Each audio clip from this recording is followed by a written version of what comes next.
Panibagong araw, panibagong ani naman tayo mga kapabis ng sitaw. Ito po ay pangatlo ko ng harvest ng tanim kong mga sitaw.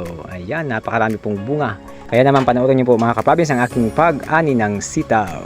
Ngayon po mga ka-province, pangatlong harvest ko na ito na sitaw. Kaya mas marami po ngayon ang ma-harvest ko sa pangatlo. Kaya naman huwag na natin patagalin mga ka-province. Kunin na natin itong mga pwede nang ma-harvest na mga sitaw. Kaya naman hiramin ko muna ang 3 minuto ninyong oras sa panonood nitong aking vlog dito sa Mini Farm. Patuloy po tayo sa pagtatanim, ayan, sa pagtatrabaho po dito sa paggagarden o pagtatanim ng mga iba't ibang klase ng gulay. Sunod na update ko po sa inyo ang tanim kong mga upo at tanim kong mga talong at sigarilyas. Ayan, marami pa po tayong susunod na mga ipapakita dito sa Mini Farm at magtatanim po ako ng okra. Gusto ko lang po magpasalamat sa mga nagsusuporta po sa akin yung tinatapos talaga ang video. Ayan, kahit hindi po content creator o vloggers. Maraming salamat po sa patuloy niyong pagsubaybay sa aking mga vlogs. Naman tayo mga ka-province sa kabila. Ito ang mahabang tinaniman ko ng sitaw.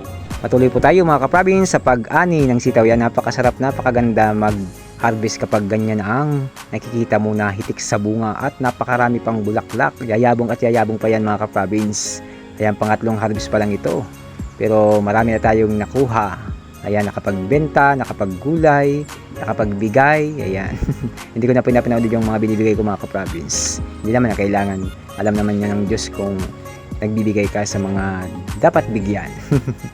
Ayan, pasensya na sa mga malalayo. Ayan, ito po ay binibenta ko kasi nga pangbili ng load.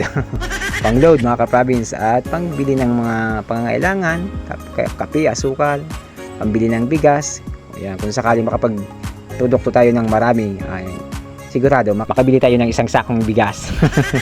Sana all, at makapagbili tayo ng 1 kilong baka.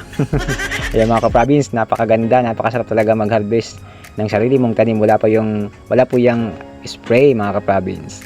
At dito na tayo mga ka-province sa last na tinaniman ko ng sitaw. Medyo mahaba pa ito. Sa mga gusto po mamasyal dito sa aming mini farm, ayan, welcome na welcome po kayo dito. Magdala lang kayo ng pangmeryenda.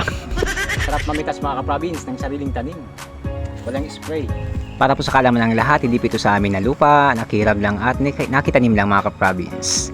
Ayan, patuloy po tayo sa pag-harvest. Ayan, marami po tayong tanim na sitaw dito sa mini farm.